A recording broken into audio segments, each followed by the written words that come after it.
By our friends at the Bone and Joint Center. I'm Charlie Volker. He's Rob Zataro. Thanks for listening and hanging out with us on a rather cold Sunday morning.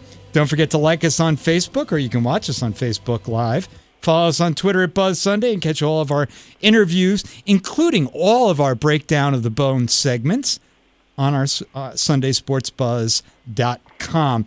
Coming up in the SEFQ Sunday Sit-Down, we're going to hang out with former Bills offensive tackle John Fina. But now it is time for the man, the myth, the legend, Dr. Max Alley, our orthopedic surgeon, sports medicine expert, presented by our friends over at the Bone and Joint Center. How are you, Max? Couldn't be better, Charlie. Are you ready for a couple of big football games? Oh, my whole day is structured around it, man. Yeah. I want to see Mahomes out there. I won't tell the listeners why you want to see Mahomes out there. But I'm going to talk about Patrick Mahomes. Can you walk us through a concussion protocol? Sure. So, fortunately, the league and really all the way down to the high school level, if there is a hit where the person is disoriented, wobbly, altered gaze, then they're out. I mean, most of these people very quickly recover and they're say, I'm good, put me back in there, right? But if you have one instance where they have that look and the wobbliness, then you're out and you are in concussion protocol. That does not mean that you had a concussion. Right. It showed that you had signs that may put you at risk for having had one. So the concussion protocol is several stages where, initially it's rest, and if you don't have headaches at that point or any neurologic symptoms, then they go to phase 2 where you're increasing your cardiovascular exercise, and then if you don't have symptoms, which are mainly headache, then you move on to, phase 3, which is sort of football-specific exercise, and then phase 4, you can then be doing some football non-contact activities, but at a higher rate of speed. And then you're cleared once independent at the NFL level, once you have a independent neurologist that has nothing to do with that team, that's assigned by the NFL, examine the person and say they're okay. So it's based on their symptoms of headache and but also balance, and these neurodiagnostic testing that's done pre-season. So they're taking this thing called impact, which is a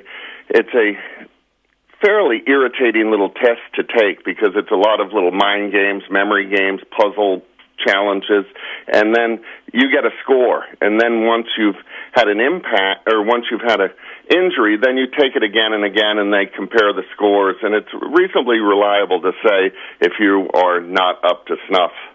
So what did you think about the statement that Patrick Mahomes didn't have a concussion? They really thought maybe it was a neck nerve injury? I agree. When it happened, I said, "Oh no," because he was sort of dazed and on his knees, and obviously was disoriented. But on the hit, there was no concussion. Comes from rapid deceleration of the head, either hitting another helmet, hitting the ground, or just a massive whiplash injury. And it didn't look like that at all. That defender had him around the neck and pressure on the side of his neck. And that is an area that has these, what we call baroreceptors, where you can press on the neck and change somebody's heart rate, right? Back in the old days, the old Spock Vulcan nerve pinch on Star Trek, where he could bring people to the ground by pressing on this area. Actually, it's done in medicine. If you're in a rapid heart rate, they do this carotid massage where you press on the person's neck and it brings their pulse rate down. So I think that may have occurred. They were talking about this being a stinger nerve thing. That's not. When somebody has a stinger, which is the main nerves pulled on the brachial plexus, that is brutal pain. Those people are like writhing on the ground with these electric shocks going down their arm. That is not what he had. But I think he had pressure on the neck that may have altered his blood pressure, perhaps, because it didn't look like there was no impact of his head to the ground. This is Breakdown of the Bones, presented by our friends at the Bone and Joint Center. The Bone and Joint Center with 7 convenient locations throughout the capital region, and we are hanging out with sports medicine expert, orthopedic surgeon, Dr. Max Alley. Max, we're going to move over to golf. Tiger Woods had his 5th back operation. Are there complications from operating so many times in one area? Well, each time you have an operation, the risk of infection goes up, and it's certainly more difficult surgically because of scar tissue. And he had several operations. Then he had this fusion, which is where you get the two bones to grow together. And then he had this one was a microdiscectomy, taking the disc out, which was probably, I don't know the details, but probably was at a level above the fusion, because once you eliminate motion, the levels above had increased forces on them. And, there was a question you had posed about why do some operations take longer than others. And it's partially due to the complexity of the operation. Some are, from the beginning it's going to be a 6 or 8 hour operation for these massive pelvic fractures that our trauma surgeons do. But it's also just the familiarity of the surgeon with that operation. So if you're doing an operation repetitively, you're going to get better at it and therefore faster, though no one's in a rush, obviously. Well, I'm sure you're not rushing and you're taking your time, but you get familiar with things, and it's just like anything else. As you get familiar, you get better with it, you're smoother through it, and there's less ambiguity. As my old coach used to say, preparation eliminates ambiguity. So that's prepare yourself. Hey, that's nice. Yeah. Hey, do you have a tip for our listeners? Well, on Saturday, PGA, Saturday is moving day, right? Right. So moving injuries, I would say to the listeners that I would treat it like the PGA. If you're on the Champions Tour, you're not able to have a moving day anymore. So people get pulled in by their kids to help them move. And if you're, I would say, over 50, you should not be doing this, because we have seen so many back injuries just this week, which is why I'm bringing it up. Oh, I was helping my daughter move. Her apartment is gone, and bringing dressers down, beds, and it's backs, it's shoulders, and it's rupturing biceps tendons around the elbow, because you're not used to doing it, right? It's a kid's game. So, your daughter should get her brother or friend to help move. Ideally the professionals.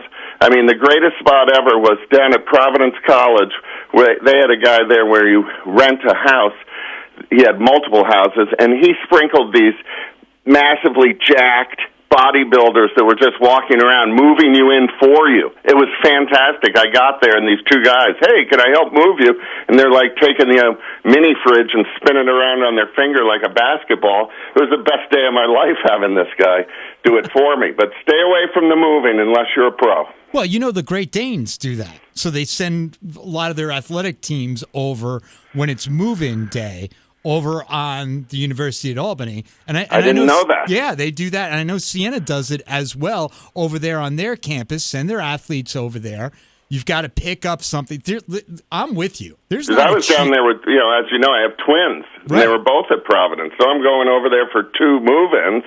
And, the lift squad was there. It was fabulous. Yeah, that's what you need. You need the lift squad. You are the best. Appreciate you hanging out with us. Enjoy the games. I'm sure you're probably, getting on the treadmill now or the elliptical to make sure that... I want to know what's in the air fryer today, Charlie. That's what I want to know. Get the clothes off of the treadmill, please. I got to use it. All right, man. We'll talk to you next week. Well, I may not be here. We'll see. We're going to have Mulligan in the bullpen, perhaps. Oh, really? Yes. All right. Details to follow. He better be prepared, man. He's got you. Yeah, he had some Mets discussion he'd like to bring up with you. All right. Then we're in for a little bit. So, hey, thanks. Say hi to the family, and we'll talk to you. If not next week, we'll talk to you after that. Very good. All right. And that is orthopedic surgeon and sports medicine guru, Dr. Max Alley, and the Bone and Joint Center with 7 convenient locations throughout the capital region, including an urgent care on the 2nd floor of the Washington Avenue office, right across from the beautiful campus of UAlbany. When we come back, longtime Buffalo Bills offensive tackle John Fina hangs out with us in this week's Sunday Sit Down. This is Sunday Sports Buzz. I'm Charlie Volker. He's Rob Totaro. You're listening to 104.5 The Team, ESPN Radio, and the free 104.5 The Team app.